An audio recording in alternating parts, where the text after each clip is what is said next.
Hello, I'm Kathryn Lopez from the National Review Institute, and I'm delighted to be joined by Peter Sonski and Lauren Onak, who are the presidential and vice presidential candidates for the American Solidarity Party.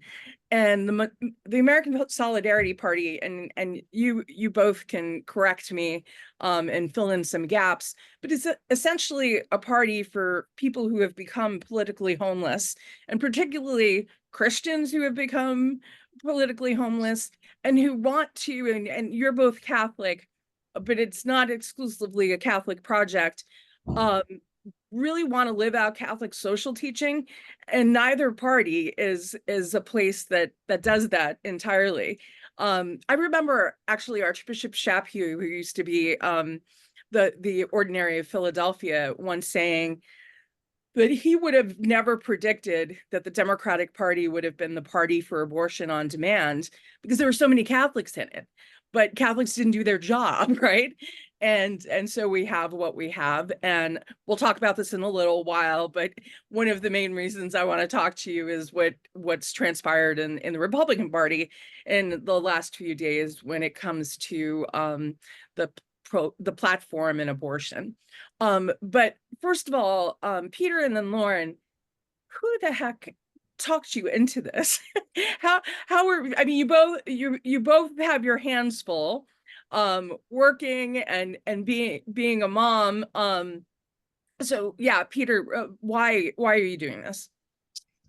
Well, Kathryn, thank you. I think you started by saying that the American Solidarity Party has attracted a lot of people who were otherwise politically homeless, who had kind of felt disconnected from both Republican politics as well as Democratic politics. And I'm in that category. For probably 2 decades, I was in that category until I discovered the ASP in 2018. And when I found it, it was such a perfect fit for me that I immediately identified with it. And I was already a local elected official and began identifying as an ASP member at that time. The party obviously has a desire to put forth presidential candidates every 4 years as a way to advance its mission, advance the philosophy, the political philosophy that it espouses. And you're right, it's based very soundly on Catholic social teaching. So when the opportunity came this year, it just felt right. It felt like an opportune time for me to put my name forward as an option among those that were seeking the nomination. And I was fortunate enough to get the approval of the delegates from the party. And Lauren, how did you get mixed up in this? I was also sort of a, lukewarm Republican voter, really voting on life issues. And in the 2016 election, voted third party, 2020 election, voted for the ASP candidates, even though I wasn't super involved in the party at that time. After the events of January 6th, 2021, I just felt like, what am I going to tell my kids, that I did to help this situation? Like, instead of creating further division in our country, what am I going to do that can make a positive impact? And one great thing about the ASP is not only is it a political party, but it's also encouraging people to run locally and kind of helps Christians, in my view, feel like not hopeless. Like there's a way to be involved in the system that's in accord with gospel values. And so I started to get involved in 2021 when we had the presidential primary. I got a chance to meet Peter. I thought he would be a really great candidate for the party, just solid on our values, but also has a lot of connections in various Catholic media world and different things that made a lot of sense for us. And so I was definitely going to say no, but they, once I met Peter and saw, okay, this is going to be a good race. This is going to be, a worthwhile and well thought out campaign. I decided to go for it. Well, Lauren, you just mentioned that you were a one-issue voter on pro-life issues, but we were talking before we went live, and first of all, I think Peter, I first met you at a Sisters of Life event, and that's sign behind me comes from the Sisters of Life. But Lauren, who has a little one in the room, Yes. I always enjoy during a pro-family kind of webinar. You weren't always pro-life. Yeah, so I was raised in a kind of centrist but pro-choice household. And when I left and went to Barnard College, it's a very feminist college, very liberal in a lot of ways. And I think it kind of forced me to take more of a position because some of my classmates were really extreme on abortion issues. And so I thought, well, do I agree with this or not? At the same time, I was coming to my own in my faith. And so, as I mentioned, our campus chaplains would take us to Christmas caroling with the Sisters of Life and workshops with them. And I had a really dramatic Holy Spirit moment when I was a sophomore in college. We were doing the Christmas caroling. I looked into the convent. One of the little children, it was the house where they have women living with them who are going through crisis pregnancies. And this little girl, she had these giant eyes, and she was looking at me through the glass. At that point, I had kind of come to this sort of, well, we can be pro-life, but we shouldn't be too loud about it sort of position. And I saw her face and I just thought, well, if no one was loud about it, she wouldn't be looking at me. So that was a huge transformative moment, and definitely was difficult, me like telling my parents that my views had changed on this and everything. But that's ultimately what led me down, starting to vote Republican in various elections. But at the same time, I'd been raised in more of a left-leaning household. So I was never enamored with the Republican Party either. So kind of like Peter, I could see issues on both sides, and just sort of as things got more and more chaotic on the national front, jump ship eventually. Now, you mentioned the Republican Party, and so Peter, we'll go there. Obviously, in recent days, we've come to the point where there's no major political party that's calling for an end to abortion, and I find that quite significant. And you mentioned, there are so many people who felt that they couldn't vote for Democrats because of abortion, and how extreme they are on abortion.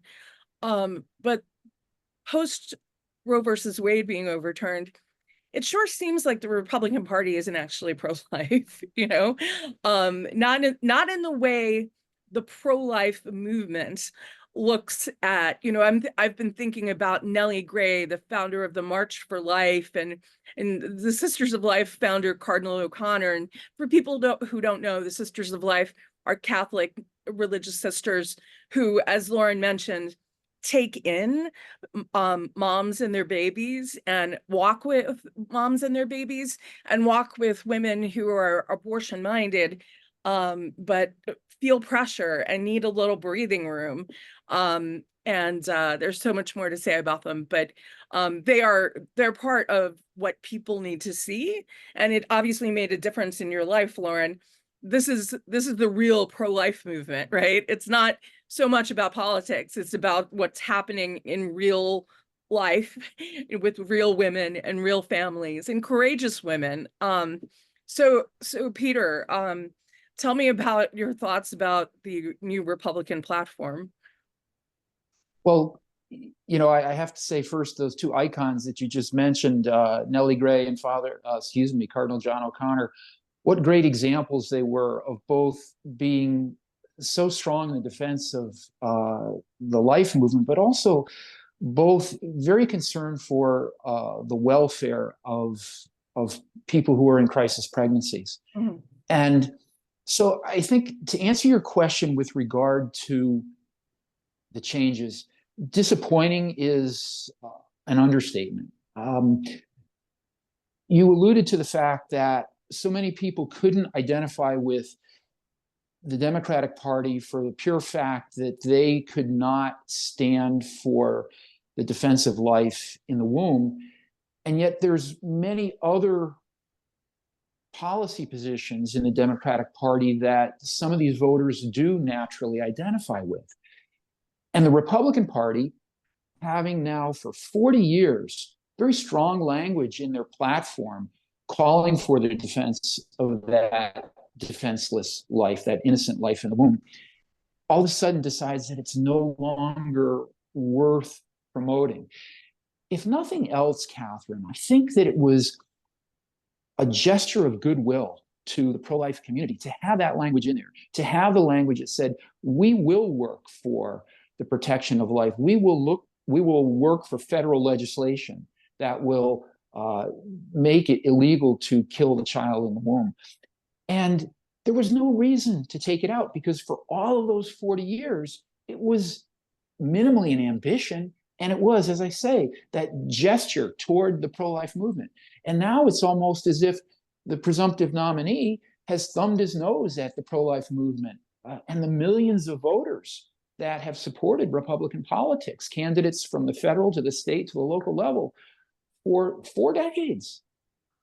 It's tragic, because now there, as you point out, there are no major political parties that seem to want to stand with that young defenseless child in the womb. Well, the other day I reread that marvelous speech by Father Richard John Newhouse, where because I was feeling weary, and he talks about, we've been doing this for a while, but we've only just begun, and we cannot weary, we cannot rest. We need to keep doing it. And Lauren, you mentioned being loud about abortion, and I know you don't mean screaming, on the rooftops, because the American Solidarity Party is very much about common good and almost like rebuilding an understanding of what citizens in a virtuous republic need to be, if that makes sense. And what have you been thinking about how maybe the American Solidarity Party can even articulate things to disappointed Republican voters in a more compelling way, or just in a more persistent way? Yeah, I mean, I think what you were saying before about, looking at the example of the Sisters of Life and saying, this is what we want from the pro-life movement. Like, what if you cared about defending their child, and you also help them with their immigration paperwork, and you help them find a place to live, like that model does. I think for a lot of people, and there's a lot of calculus that goes into people's personal votes, and I don't judge that, but for a lot of people, Trump was not likable, and they sort of grit their teeth and voted, for what they thought, someone they thought would, uphold pro-life values as best he could. But I think what our party presents is a richer pro-life platform, in that it's a both and approach, right? It's not pitting life issues against social justice issues, but instead embracing both of them, and then showing people what, I've learned as someone who is more of a single issue voter coming into the party. We have people who are experts on housing. We have people who are experts on immigration. We have people who are experts on all sorts of other issues that are all tied into the life issue. And the American Solidarity Party, although Peter and I are running a national campaign, is a really focused on the community. It's a party that's built around rebuilding the community, really rebuilding the social supports that ought to be in place for families, but that aren't right now, and that make women so vulnerable to abortion. So you could almost see it as addressing both the supply side and the demand side of that question. And I think that that's going to be appealing to a lot of people who haven't heard of us, because I know that, you're looking for something that is, very strongly pro-life, but also you want to see these people being helped. You want to see them have supports in place. And that's what we're all about. And as you say, that follow through is key. And housing is, I know in New York, #1 problem for why women choose abortion, because there just isn't accessible housing, and there's also a very often, as you alluded to too, Lauren, there are immigration issues. So there's maybe there's a status issue, maybe there's the language issue. And that's all stuff that, you know, I don't like playing the game that immigration is pro-life and every issue is pro-life. But there's an aspect where, as you say, you know, if you're dealing with the community, there are these different layers, and we can't ignore these different layers. We can't just say, "Hi, I'm pro-life." You know, there has to be a commitment beyond. And as I think the American Solidarity Party articulates a bit, some of that is about civil society. You're not looking for the federal government to solve all these problems. And I think you're talking about, you know, the both and aspect where pro-life and social justice is not pitted against each other is sort of core to this, where you can have Democrats and Republicans potentially coming together. And Peter, and maybe not on every issue, right? Peter, the number one question you must get is, why would you waste a vote? Why would you, you know, a Republican might say, why would you take a vote away from maybe the best choice given pro-life values? Is it a wasted vote, and is it hurting somebody to vote for the American Solidarity Party? Sure, it is a common question, Kathryn, and especially because of this issue, because of the life issue. But the honest answer is, you know, the only wasted vote is the vote that's not cast. Today, it's commonplace in American politics for people to say, well, you know, I went and I held my nose and I voted for the lesser of two evils. Lauren alluded to the fact that, you know, while there are many people that appreciate the long-held support that the Republican Party showed for the pro-life movement, they still felt that, you know, there was a head of the ticket that had an odious personality, and they perhaps didn't identify with that individual, but at the same time, they wanted to support the values that they had felt supported in. I didn't feel that way. I've been both a Democrat and a Republican in my political lifetime. And for more than 2 decades, I was wandering. I was homeless, like you said at the outset. And I wanted to vote for something that I valued, that I believed in, not something that was a little bit better than the bad thing. So my answer to people who say, you know, that you're going to be wasting your vote is look at our system, our electoral college system. In my home state of Connecticut, I can predict that the Democratic candidate is going to prevail. I just know it's a blue state. And my single vote and 1,000 other people's single vote is not going to change the outcome there. But my single vote for third party is a vote cast for something that I believe in, and a vote cast for something positive change. And if we're going to make change, it's got to start small. And that's why I say to people, voting for what's in your heart, voting for what you believe in, is a positive vote and a vote that you should embrace. Again, though, why is it worth it to you? Given you're not going to be president, right? And it's taking a lot of time out of your life.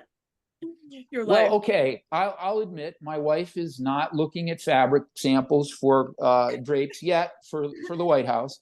But, you know, all that being said, it's got to start somewhere. There's got to become a movement, a momentum, a direction toward change.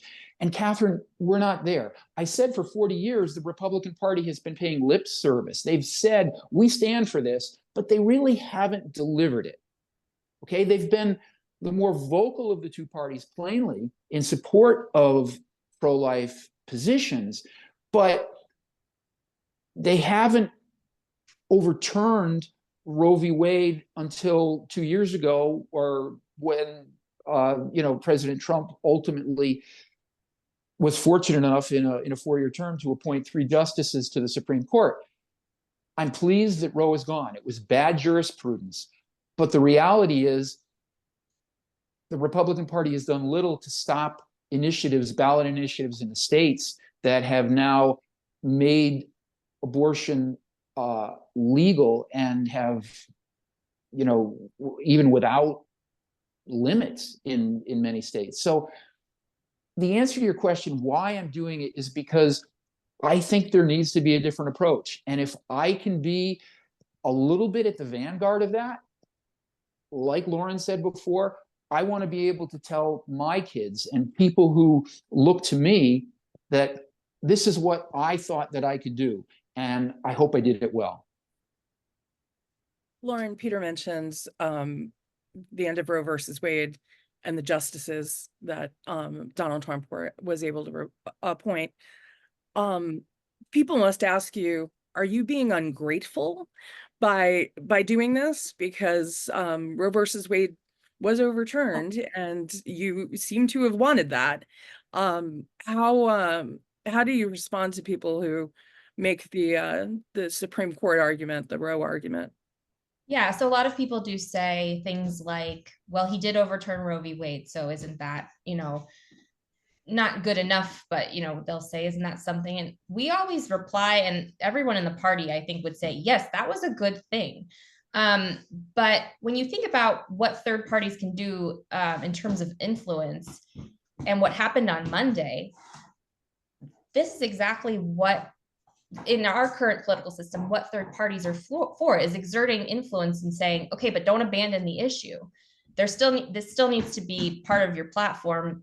And so one thing that we're able to do with this campaign that I think is especially important this cycle, given what's been happening over, there was already language coming from Trump that there was softening on abortion, and then what happened on Monday, to say,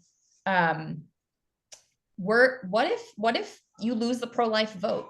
What if the pro-life vote goes somewhere else? You can see this happen, happens with the Democrats when they lose votes to the Greens. It happens with the Republicans when they lose votes to the Libertarians. They adjust policy. They adjust their thinking on issues to try to bring those people back in, right? This is a way of exerting political influence with the pro-life movement. And I think that, we all have different roles to play in the pro-life movement. This is just what we have felt called to, particularly to do right now. And it happens to be good timing. I mean, we're not happy that there isn't a pro-life stance in the 2 major parties. We're not happy because we have a bunch more Twitter followers than we had last week. It's actually really sad. Mm-hmm. But someone has to be a voice for the unborn in this election. And that's going to be Peter and me, it's looking like. So that's why we're doing it. And Peter, I may be being nitpicky, but there was in the Republican platform, like a boasting about Dobbs that doesn't acknowledge, and I think this is part of what you guys are about. It doesn't acknowledge, first of all, the pain that surrounds this issue. But then all the civil society opportunities that we kind of miss in the political arguments, and the fact of the matter is, this is not news to anybody.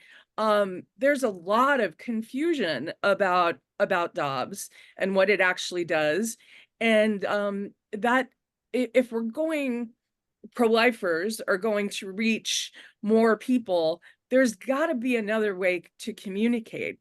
And that's kind of at the heart of what you're trying to do, isn't it, Peter? Absolutely.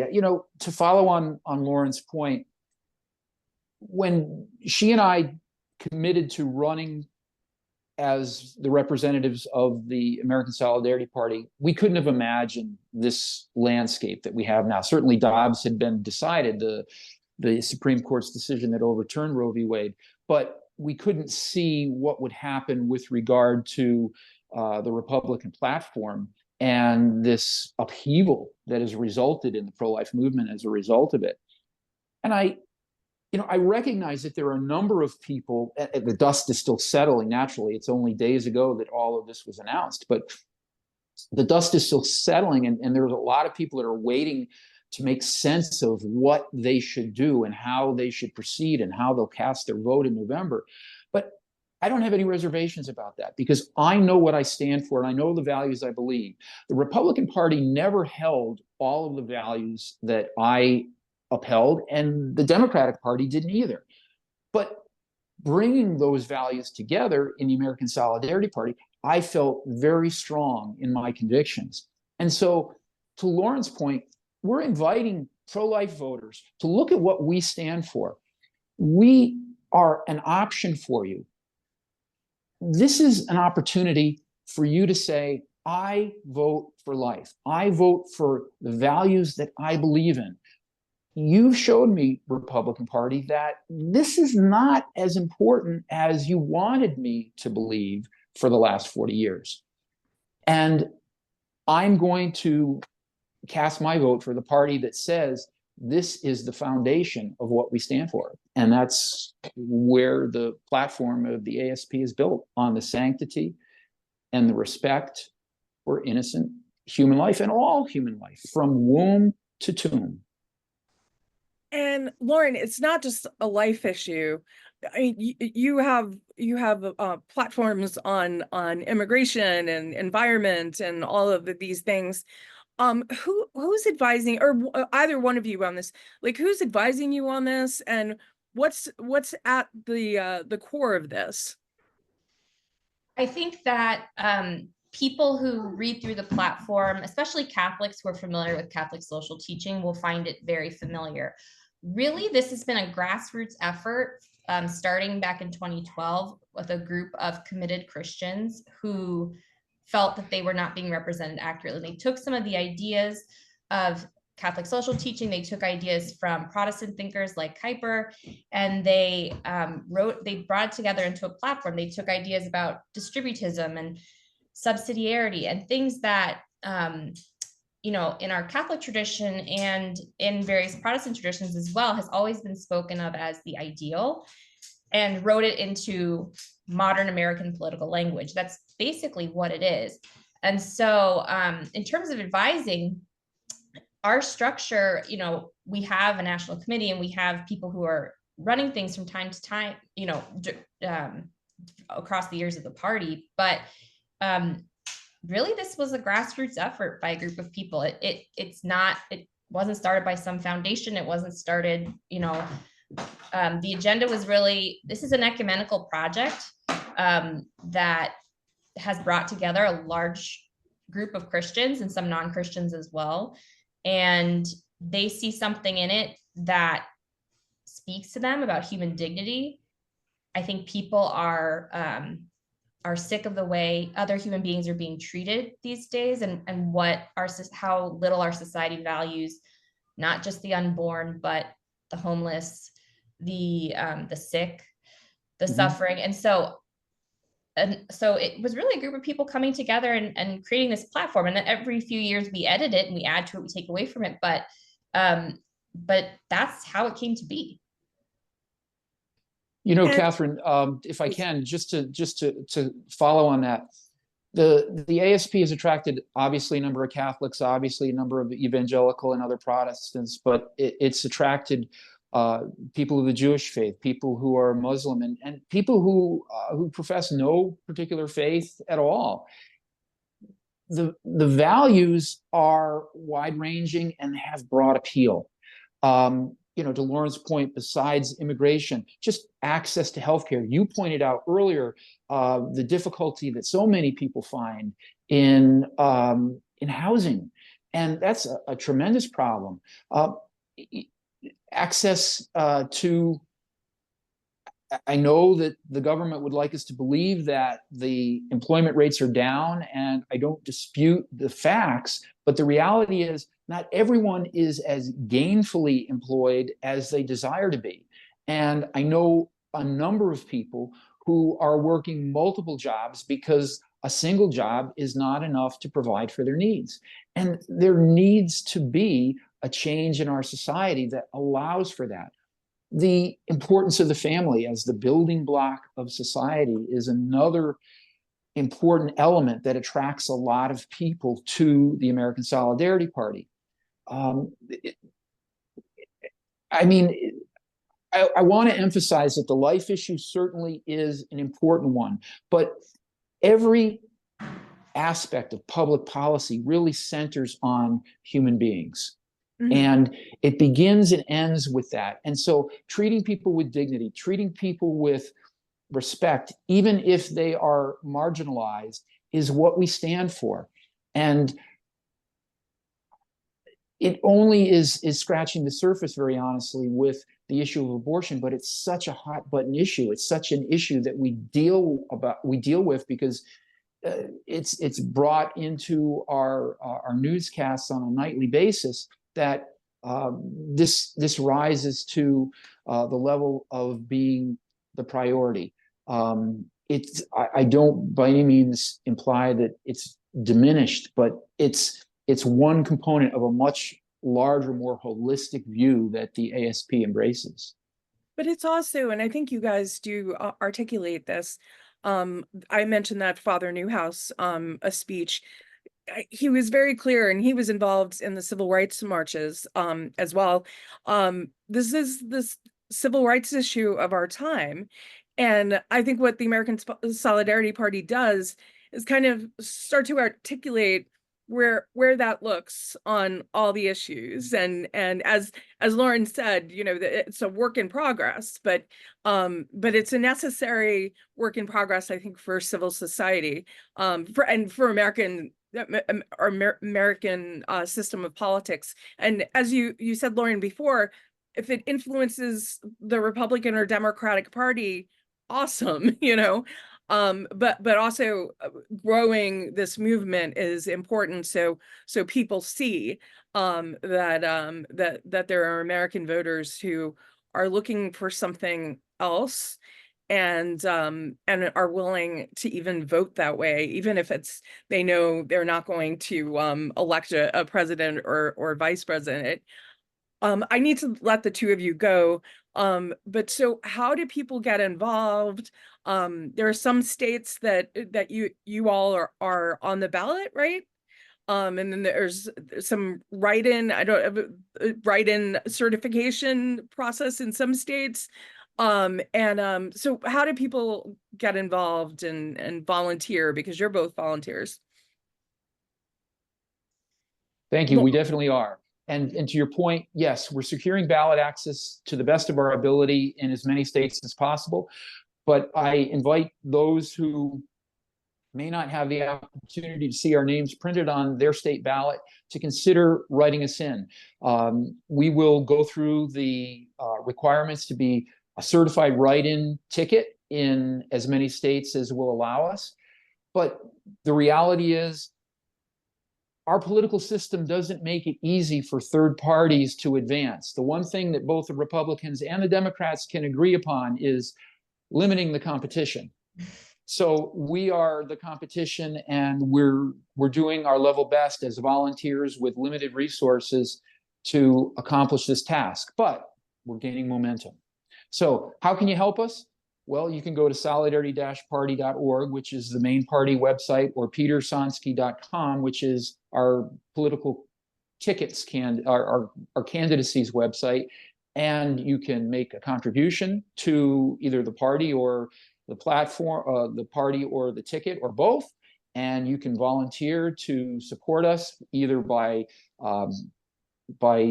volunteering to add your name to the signatures in states so that we can see your ballot access.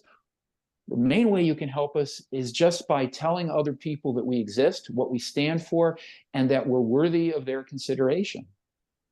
Well, and I have to say, I at times in recent years where it may have looked like, or it may look like the Catholic Church is getting a little wobbly on some things.